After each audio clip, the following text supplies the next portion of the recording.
पूरा देश हर खबर देख रहे हैं आप। मैं हूं आपके साथ दीपाली। दिल्ली ब्लास्ट के आरोपी डॉक्टर उमर से जुड़ा अब तक का सबसे बड़ा खुलासा हुआ है। पता चला है कि आतंकी उमर लाल किले के 80 किलोमीटर के दायरे में बड़ा आतंकी नेटवर्क खड़ा कर रहा था। आज उसी नेटवर्क के बारूदी अड्डे पर जी मीडिया की टीम पहुंची और जो कुछ भी कैमरे में कैद हुआ है उसे देखकर आप हैरान हो जाएंगे। उमर का कनेक्शन सोहना की जामा मस्जिद से भी जुड़ रहा है, जिसके बाद कई सवाल खड़े हो रहे हैं। ऐसे भी जांच एजेंसियां भी ताबड़तोड़ एक्शन ले रही हैं।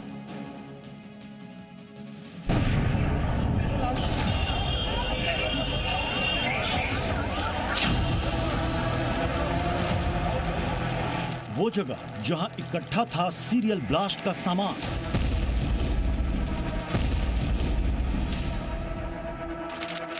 बारूद इतना कि बर्बाद हो जाता पूरा इलाका।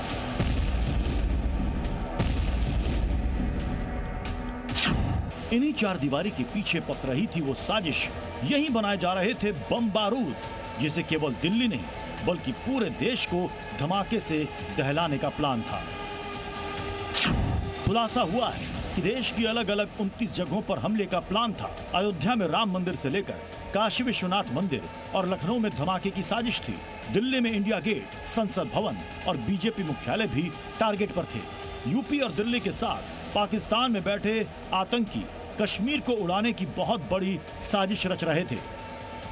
लेकिन जांच एजेंसियों की मुस्तैदी के कारण व्हाइट कॉलर आतंकियों की पूरी मंशा तो कामयाब नहीं हो पाई। सिर्फ आतंकी डॉक्टर उमर ने जल्दबाजी में दिल्ली में लाल किले के पास धमाके को अंजाम दिया।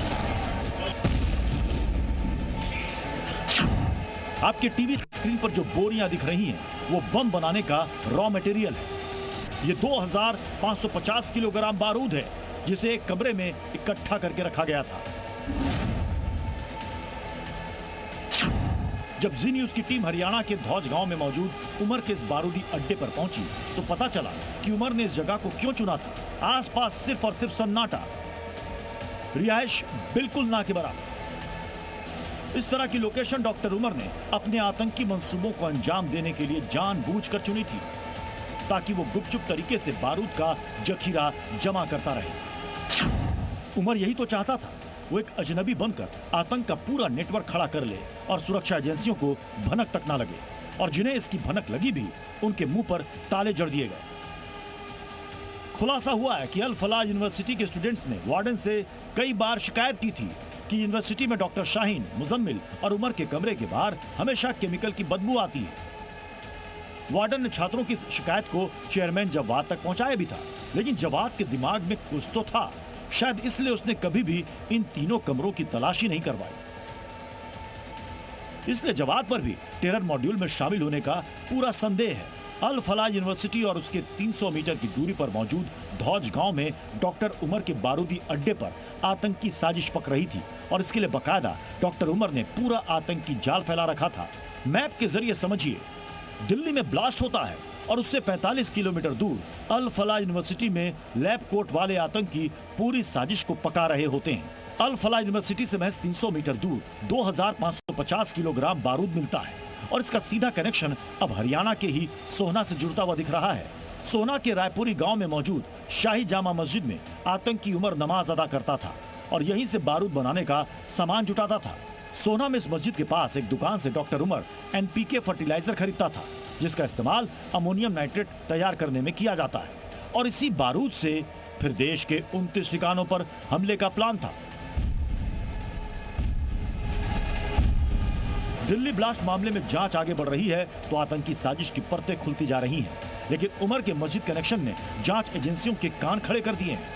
कार धमाके से चंद मिनटों पहले भी उमर दिल्ली में फैज़े इलाही मस्जिद गया था, और इधर सोहना में भी रायपुरी की जामा मस्जिद में उसके ब्लास्ट से पहले जाने की जानकारी मिली है। जिसके बाद ये सवाल उठ रहे हैं कि आतंकी उमर का मस्जिद कनेक्शन क्या है? क्या दिल्ली और सोहना की मस्जिदों में दिल्ली हमले की स्क्रिप्ट तैयार हुई? क्या रायपुरी मस्जिद का इमाम भी फरीदाबाद मॉड्यूल का हिस्सा है? सवाल कई हैं और तमाम सवालों की तहकीकात में जांच एजेंसियां जुटी हैं, लेकिन अब तक की जांच ने यह साफ कर दिया है कि आतंकी उमर ने लाल किले के 80 किलोमीटर के दायरे में पूरा नेटवर्क खड़ा किया हुआ था, और इसी 80 किलोमीटर के अंदर ही वो साजिश रची जा रही थी जो देश को दहलाने का सबसे बड़ा हमला साबित हो सकता था। सोना से देवेंद्र भारद्वाज के साथ ब्यूरो रिपोर्ट जी मीडिया।